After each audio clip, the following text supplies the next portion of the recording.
የዘንድሮ የአእላፋት ዝማሬ መቅረት አለበት። ኦርቶዶክሳውያን እየተገደሉ ሐዘን ላይ ያለንበት ሰዓት ነውና መደረግ የለበትም። ትዝ ይላችኋል ማዕዶት ለኢትዮጵያ ሲዘጋጅ አሉ። እግዚአብሔር ይስጠው አዘጋጁ ምን ያህልም ምንም ሳይሰማቸው 1 2 3 4 እያለ ወደ 10 ምናምን ደረሰ። ጀግና።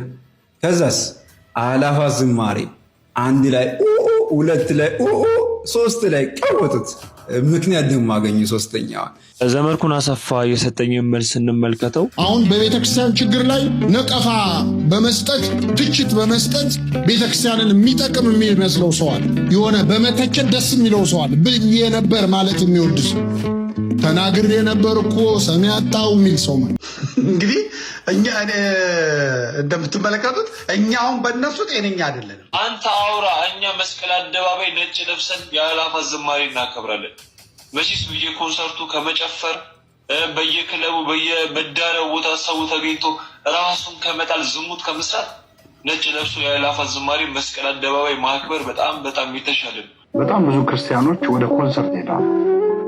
የሙዚቃ ኮንሰርቶችን ለመሳተፍ መጠጥ ለመጠጣት ለመዝናናት በሚል ማለት ነው። መቼስ ሰው እስቲ ኃጢአት ልስራ ዛሬ ደግሞ ብሎ አይሰራም። የራስን ስራ መስራት ነው እንጂ ስለሌሎች ማውራት ምንድን ነው ያደርግ? የራስን የቤት ስራ ሳሰራው ስለሌሎቹ እናቆየውና በእውነት ቤተክርስቲያን ከኛ የባሰ ጠላት የላት። ከኛ በላይ እጅ እግሯን ያሰረው የለም። አቤቱ ደግሰው አልቋልና ከምድርም ፍቅር ጠፍቷልና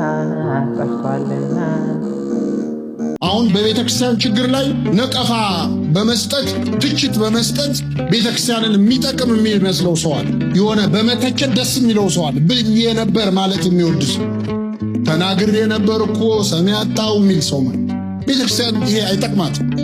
በመተቸት በማንኳሰስ ሌሎች የቤተክርስቲያን አገልግሎት በማቃለል ያን በማድረግ አጠቅማትም ትጎዳታለች። ችግሯ ላይ ሌላ ችግር ትሆናለች። 2 ኦርቶዶክሳውያን ተካሰው ፍርድ ቤት ከሄዱ ለቤተክርስቲያን ውርደን። የራስን ስራ መስራት ነው እንጂ ስለሌሎች ማውራት ምንድን ነው ያደርግ?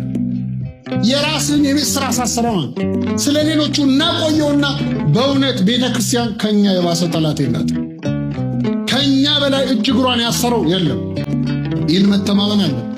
የኢኮኖሚ ትብብር፣ ማህበራዊ ትብብር፣ አንድ ኦርቶዶክሳዊ ሌላ ኦርቶዶክሳዊን በስራ ማገዝ፣ የተማረው ያልተማረውን ማስተማር። እዚህ አንድ ኢትዮጵያዊ ጃንደረባ ትውልድ የሚል ፕሮጀክት ላይ አንድ ውይይት አድርገን ነበር። የ20 ምናምን ቀን ተከታታይ ትምህርት ለመስጠት ምዝገባ ተካሂዷል። ከየሰንበት ትምህርት ቤቱ ሰዎች ተውጣጥተዋል የሚል ነገር።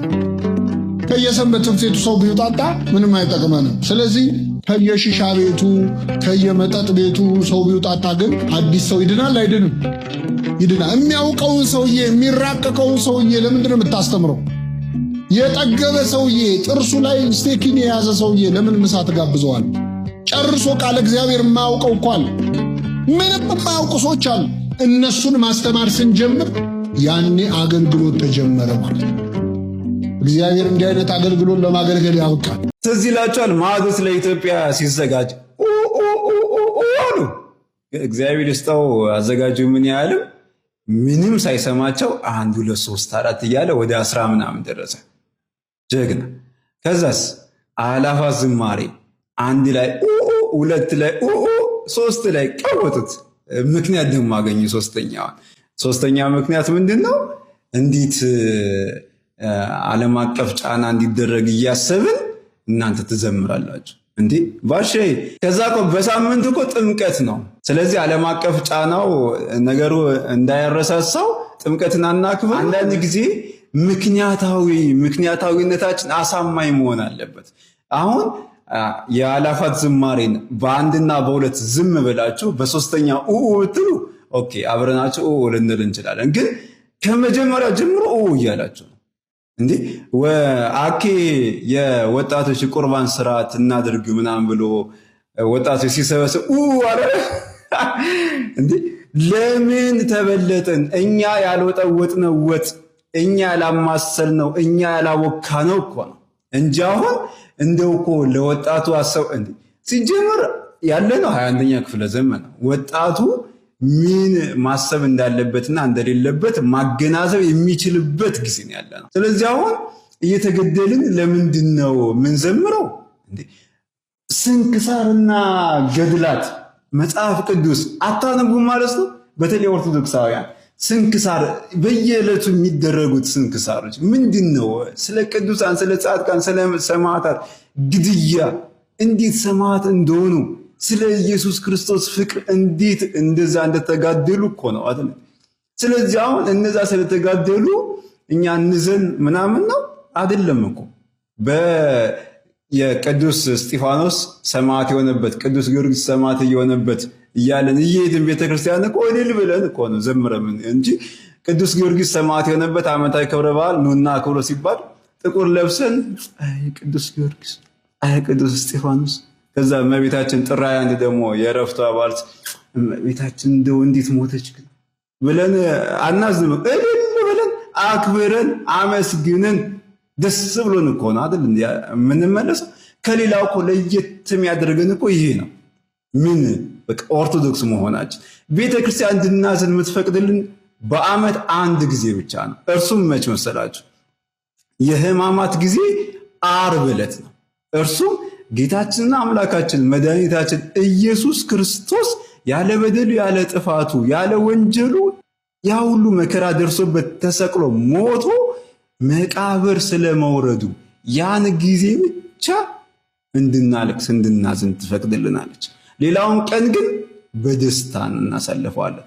በየሳምንቱ ደግሞ ሮብ ዓርብ እያደረግን እንድናስብ ታደርገናለች ማለት ነው እንጂ ክርስቲያን እየተገደለ ስለሆነ ይለቀስ ጥቁር ይለበስ። ያውን በጌታ ልደት አስበው ጥቁር ስትለብስ ሰይጣን ራሱ ጥቁር ይልበስ፣ ጠላቶቻችን ጥቁር ይልበሱ እንጂ እኛ ጥቁር አንለብሱ። ከዝማሬም አናስተጓጉልም፣ ዝማሬም አናስተጓጉልም። ዘመድኩን አሰፋ የሰጠኝን መልስ እንመልከተው። ሼር ኮፒ ሊንክ አድርጉ። ቪዲዮ መረዘም ሊል ስለሚችል እስከ መጨረሻው አድምጡኝ። ዳይ አንተ አውራ፣ እኛ መስቀል አደባባይ ነጭ ለብሰን የአእላፋት ዝማሬ እናከብራለን። መቼስ በየኮንሰርቱ ከመጨፈር በየክለቡ በየመዳሪያው ቦታ ሰው ተገኝቶ ራሱን ከመጣል ዝሙት ከመስራት ነጭ ለብሶ የአእላፋት ዝማሬ መስቀል አደባባይ ማክበር በጣም በጣም የተሻለ ነው። እኔ ምን አይነት አጀንዳ ይዘህ እንደምትመጣ ለሰው ምን ማስተላለፍ እንደምትፈልግ ግራ ነው የሚገባኝ። እኔ አንተ ብቻ አይደለም አንተን የሚከተሉ የአንተን ሀሳብ ይዘው መጥተው የሚያሽቃብጡ ሰዎች ራሱ ጤነኝነታቸው እጅግ በጣም ያጠራጠረኛል። በጣም እንግዲህ እኛ እንደምትመለከቱት እኛ አሁን በእነሱ ጤነኛ አይደለንም። አዎ አብሶ አንተ ጤነኝነት ያጠራጥረኛል። ምክንያቱም ስለምንተዋወቅ ሁሉ የአእላፋት ዝማሬ ሲደርስ የምትናገረውን አንረሳም። አንተም ግብረ አበሮቻችሁም ስትናገሩት ከምሰማው መስቀል አደባባይ መውጣት ያለብን ጥቁር ለብሰን ነው የሚል ነበረ። ዋናው ጥያቄ ከዛስ የሚለው ላይ ነው። ሁሉም ኦርቶዶክሳዊ ጥቁር ለብሰው መስቀል አደባባይ ይገኛል። መንግስት ደግሞ ይህንን ስለማይፈልግ ረብሻ ይፈጠራል። በማንና በማ በኦርቶዶክሳውያኑና በመንግስት ኃይሎች መካከል። ከዛ ምንድነው የሚፈጠረው? ግማሹን እያፈሰ ዘብጥያ፣ ከአቅሙ በላይ ከሆነም ጥይት መተኮስ ይጀመራል። አንዳንዱን በራሪ ጥይት አንዳንዱም ታርጌት ተደርጎ ይመታል። በዚህም የብዙ ወንድምና እህቶቻችንን ሞት እንዲሁም አካል ጉዳተኝነትን እንመለከታለን። ተጨማሪ ሞት፣ ተጨማሪ አካል ጉዳተኝነት። ታዲያ በአርሲ የሚገኙ የእናቶች ለቅሶ አይበቃም? ለምን ተጨማሪ በአዲስ አበባ ያሉ እናቶች ያልቅሱ? ለምን ህይወቱን በተስፋ እየታገለ ያለው ወጣት ወደ ዘብጥያ ይውረድ? ለምን በላቡ ቤተሰቡን የሚያስተዳድሩ አባት ለምን አካል ጉዳተኛ ይሁን? ለምን ቤተሰቡን ይበትን? ለዚህ ነው ከጀርባህ ሌላ አጀንዳ አለ ብዬ የምናገረው። አንተም ግብረ አበሮችም አዲስ አበባ ላይ የያዛችሁት እቅድ አለ። በተቻላችሁ አቅም ብዙ ጊዜ ተመልክቻለሁ። ሰላም እንዳይኖር ነው ፍላጎታችሁ፣ ሰላም እንዳይኖር ነው የምትሰሩት። እኛ ደግሞ እንደ ኦርቶዶክሳውያን አንቀበላችሁ። የአእላፋት ዝማሬ ይካሄድ ወይስ ይቅር?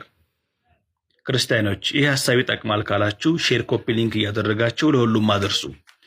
በአእላፋት ዝማሬ መሃል የቤተልሔም ሕፃናት ዋይታን በምስጋናና በሐዘን መካከል ያለችውን ቤተክርስቲያን እንመለከታለን። በታኅሳስ 28 የሚካሄደው የአእላፋት ዝማሬ በብዙዎቻችን ልብ ውስጥ የተለያየ ስሜት እየፈጠረ ይገኛል። አንዳንዶቻችን ወገኖቻችን መከራን እየተቀበሉ እንዴት እንዘምራለን ስንል፣ ሌሎቻችን ደግሞ በመከራ ውስጥ ምስጋና የጽናታችን ምልክት ነው እያለን ነው። ነገር ግን ነገሩን በሰከነ መንፈስና በቅዱስ መጽሐፍ መነጽር ስንመለከተው ሁለቱ እውነታዎች የማይለያዩ መሆናቸውን እንረዳለን። የቤተልሔምን እውነታ እንመልከት። ጌታችን መድኃኒታችን ኢየሱስ ክርስቶስ በተወለደባት በዚያች ቅድስት ሌሊት በሰማይ መላእክት ከሰው ልጆች ጋር ክብር ለእግዚአብሔር ባሪያም ይሁን በምድርም ደስታ እያሉ ከእረኞች ጋር ከሰው ልጆች ጋር በደስታ ሲዘምሩ ነበር። በዚያች ቅጽበት ግን በምድር ላይ ጨካኙ ሄሮድስ ከ3000 በላይ ሕፃናትን ያስፈጀበት ታላቅ የለቅሶና የዋይታ ድምጽም ይሰማ ነበር። መላእክቱ ዝማሬያቸውን አላቆሙም። ምክንያቱም የጌታ ልደት ከመከራው በላይ የሆነ የዘላለም ተስፋ ነበርና።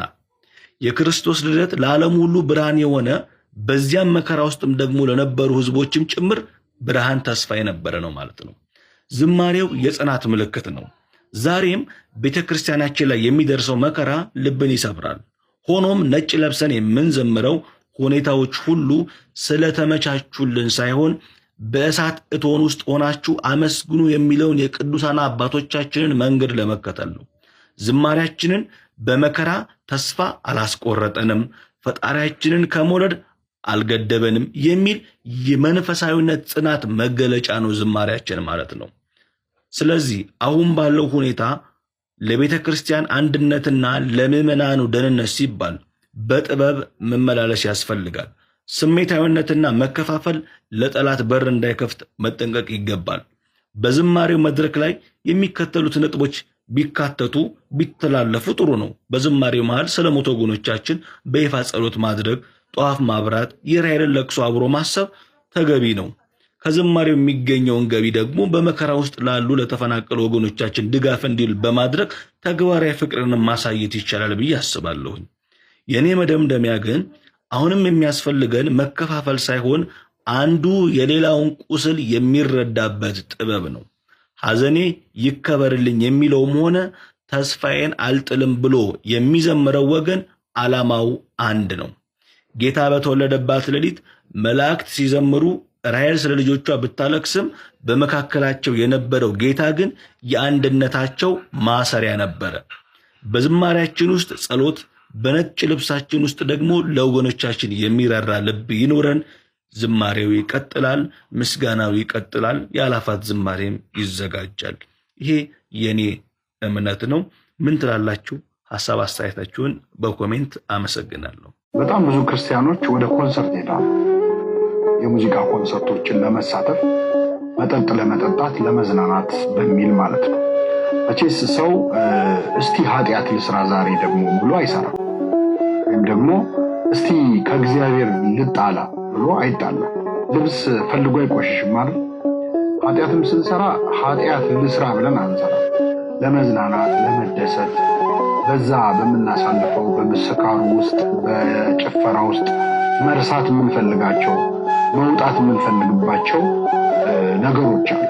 ህሊናችን የሆነ ነገር ውስጥ ገብቶ በዛ ውስጥ መጥፋት እንፈልጋለን እና ለሆነ ያህል ጊዜ ሰዎች አይምሯቸውን እስኪስቱ ድረስ ወይም ደግሞ ያለባቸውን የህይወት ጉዳይ እስኪረሱ ድረስ በጣም ተደስተው ከዛ በኋላ ወደ ነበሩበት ሁኔታ ለመመለስ እዚህ ልምምድ ውስጥ ሲገቡ ነው ብዙ ጊዜ ወደ እንደዚህ አይነት ነገር የሚሄዱ። ለምንድን ነው የሚያደርጉት የሚለውን የሚገልጽ አንድ በጣም ውብ የመጽሐፍ ቅዱስ ጥቅስ አለ። መጽሐፈ ምሳሌ ምዕራፍ 27 ከቁጥር 7 ላይ ይገኛል። ጠቢቡ ሰሎሞን ምን አለ? እንግዲህ ሰሎሞን ደስታን ፈተንኩት እስኪል ድረስ በህይወቱ የቱንም አይነት ፈንጠዝያና ደስታ ያየ ሰው ነው። ስለዚህ ሰሎሞን ከማናችንም በላይ የተሻለ ይህንን አይነት ራስን የመርሳት ደስታን ለመግለጽ ከሱ የተሻለ ሰው የለም እና ስለዚህ ጉዳይ ሲናገር በ27ኛ ምዕራፍ ላይ መጽሐፈ ምሳሌ የጠገበች ነፍስ የማር ወለላን ትረግጣለች፣ የተራበች ነፍስ ግን የመረረ ነገር ሁሉ ይጣፍጣታል ይላል። ጠቢቡ በዚህ ቦታ ላይ የጠገበች ነፍስና የተራበች ነፍስ ብሎ ነፍስን በሁለት ከፍሏታል። ነፍስ ምን ስታገኝ ነው የምትጠግበው? ነፍስስ ምን ስታጣ ነው የምትራበው የሚለው መጀመሪያ ማየት ያስፈልጋል። ነፍስ የምትጠግበው የእግዚአብሔርን ቃል ስታገኝ ነው። ከሁሉ በላይ ሲሲታለ ነፍስ ቃላቲው ለእግዚአብሔር፣ የነፍስ ምግቧ የእግዚአብሔር ቃል ነው ይላል። ስለዚህ ነፍስ የምትጠግበው ከሁሉ በላይ የነፍስ ምግብ የሆነውን የእግዚአብሔርን ቃል ስትሰማ፣ የዝማሬ ስትሰማ፣ ምስጋና ስታገኝ፣ መንፈሳዊ ነገሮችን በሙሉ ስታገኝ ነፍስ ጠግባለች። በጾም በጸሎት በዝማሬ በምስጋና በማህሌት በቅዳሴ ነፍስ ትጠግባለች፣ ትረካለች። ነፍስ ደግሞ የምትራበው ምን ስታጣ ነው? አሁን ያልናቸውን ነገሮች ስታጣና በኃጢአት ውስጥ ስትሆን፣ ኃጢአት ማለት ራሱ ማጣት ማለት ነው በግዕዙ። ስለዚህ መልካም ነገሮችን አታ ስትራቆት ትራባለች። ስለዚህ ጠቢቡ ምን አለ? የጠገበች ነፍስ አለ በመንፈሳዊ ነገር የረካች የጠገበች ነፍስ የማር ወለላን ትረግጣለች፣ የተራበች ነፍስ ግን የመረረው ነገር ይጣፍጣታል ይላል።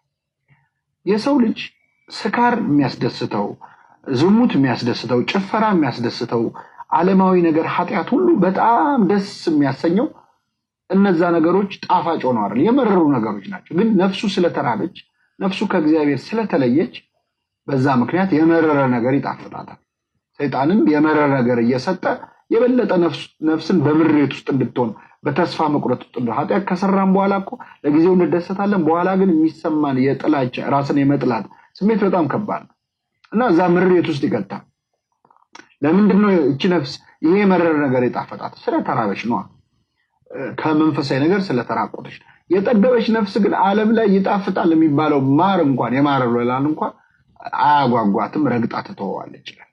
ስለዚህ ሰዎች በዓል እንግዲህ መንፈሳዊ በዓል በሚከበርበት በገና ዕለት፣ በፋሲካ ዕለት ወይም በመንፈሳዊ ነገር ልናከብረው በሚገባ ቀን የመረረ ነገር ጣፍቷቸው ሲጨፍሩ፣ ሲሰክሩ፣ ሲያመነዝሩ የሚያድሩት ነፍሳቸው ስለተራበች ነው እንጂ ኃጢአት የመስራት ፍላጎት ኖሯቸው ወይም ደግሞ እስቲ ከእግዚአብሔር ልለይ መንፈሳዊ ነገር አስጠላኝ ብለው አይደለም። የዘንድሮ የአእላፋት ዝማሬ መቅረት አለበት። ኦርቶዶክሳውያን እየተገደሉ ሐዘን ላይ ያለንበት ሰዓት ነውና መደረግ የለበትም። ሰላም ውድ ኦርቶዶክሳውያን፣ ቪዲዮ እንደተለመደው ሼር፣ ኮፒ ሊንክ እና ሪፖስት በማድረግ ለብዙዎች አድርሱ። አስተያየታችሁንም አስቀምጡልኝ። የአእላፋት ዝማሬ እየደረሰ ነው። በዚህ ወቅት ክርስቲያኖች ነጭ ለብሰው መታየት የለባቸውም። ሐዘን ላይ ነውና ያሉት እንደውም ጥቁር መልበስ ነው ያለባቸው። ፕሮግራሙን መደረግ የለበትም የሚሉ ድምጾች እየተበራከቱ ይሰማሉ። አዎ እውነት ነው፣ ሐዘን ላይ ነው ያለነው። ብዙ ክርስቲያኖች በክርስቲያንነታቸው ብቻ እየተገደሉ ነው። ግን ደግሞ እነዚህን ነገሮች ደግሞ ማስተዋል ይጠበቅብናል። በመጀመሪያ መዝሙር የሚዘመረው ለደስታ ጊዜ ብቻ ያደረገው ማን ነው? የሙሴ እህት ማርያም በደስታ ጊዜ ከበሮ አንስታ እንደዘመረች እንዳመሰገነች ሁሉ ጳውሎስና ሲላስም በእስር ቤት በመከራ በችግር ውስጥ ሆነው ዘምረዋል፣ አመስግነዋል። ስለዚህ ዝማሬ ለደስታ ጊዜ ብቻ የሚደረግ ካደረግነው ተሳስተናል። የኛ የኦርቶዶክሳውያን ችግርና ሞትም መዝሙር በመዘመራችን የሚቀጥል፣ መዝሙር መዘመር በማቆማችንም ደግሞ የሚቆም መከራና ችግር የለንም። መከራና ችግራችን የሚቆመው ከምዕመኑ አንስቶ እስከ ቅዱስ ፓትርያርኩ ድረስ ሁሉም የየራሱን ድርሻ ሲወጣ ማድረግ የሚገባውን የቤት ሥራ ሲሰራ ነው። ከአርሲ ግድያ በኋላ በተደረጉ የዘፈን ኮንሰርቶች እንኳን ምን ያህል ኦርቶዶክሳውያን እንደተገኙ ሁላችንም የምናውቀው ነገር ነው። ስለዚህ የዘፈን ኮንሰርት ቢዘጋጅ የማይቀርን ምዕመን በመዝሙር የልደትን በዓል እንዲያከብር እንዲያሳልፍ ማድረግ የተሻለ ነው ብዬ አስባለሁ። ባይሆን የዛሬ ዓመት እንደተደረገው በፓሪስ ኦሎምፒክ ላይ የነበረውን ነገር የሚያሳይ ዶክመንተሪ እንደተሰራ በዚህም ፕሮግራም ላይ በአርሲ ግድያ ዙሪያ በክርስቲያኖች ጭፍጨፋ ላይ የሚያተኩር ዶክመንተሪ ተሰርቶ በዛ የተገኘው ሕዝብም በዓለም አቀፍ ደረጃም የሚከታተለው ሰው እንዲመለከተው ትኩረት እንዲስብ ማድረግ ይቻላል። በፕሮግራሙ ላይም ከዚያ ባለፈ የህሊና ጸሎት ማድረግና ዝማሬዎቹንም ይህን መከራና ችግራችንን የተመለከቱ እንዲካተቱበት ቢደረግ የተሻለ ነው። ቢቻል እነዚህን ነገሮች ማስተካከል ነው እንጂ አጠቃላይ ፕሮግራሙ ቢቀር ጠላትን ከማስደሰት ውጪ የጠላትን ደስታ ከመጨመር ውጪ ያን ያህል ተጽዕኖ ያመጣል፣ ዓለም ሁሉ ሐዘን ውስጥ እንደሆንን ይመለከታል የሚል ሐሳብ የለኝም። በመጨረሻም አንድ ለጃንደረባው ትውልድ የማስተላልፈው አንድ መልእክት ምንድነው? በነፍሱ እየጠፋ ላለው ትውልድ ከፎቶና ከቪዲዮ ያለፈ ትውስታ እንዲኖረው ጥቂትም ደግሞ ስለ እምነቱ እንዲያውቅ ቢያንስ ለአንድ ሳምንት ያህል መሰረታዊ የቤተ ክርስቲያን ትምህርቶችን የሚማርበትን መንገድ ብታዘጋጁለትና በአእላፍ ዝማሬ የሚሳተፍ ምዕመን ሁሉ በዚያ መርሃ ግብር ላይ ትምህርቱን የሚያገኝበት ከትምህርቱ በኋላም በመጨረሻው ቀን የአእላፋት ዝማሬ የሚደረግበትን መርሃ ግብር ብታዘጋጁ የተሻለ ነው የሚል ሐሳብ አለኝ። በተወሰነ መልኩ እንደምታደርጉት አውቃለሁ። ነገር ግን ሁሉንም ክርስቲያን ለአእላፋት ዝማሬ የሚመጣውን ክርስቲያን በሙሉ በዚህ መልኩ ብትይዙትና ትንሽ ቃለ እግዚአብሔር አስቀድሞ የሚማርበትን መንገድ ብታመቻቹ የተሻለ ነው የሚል ሐሳብ አለኝ።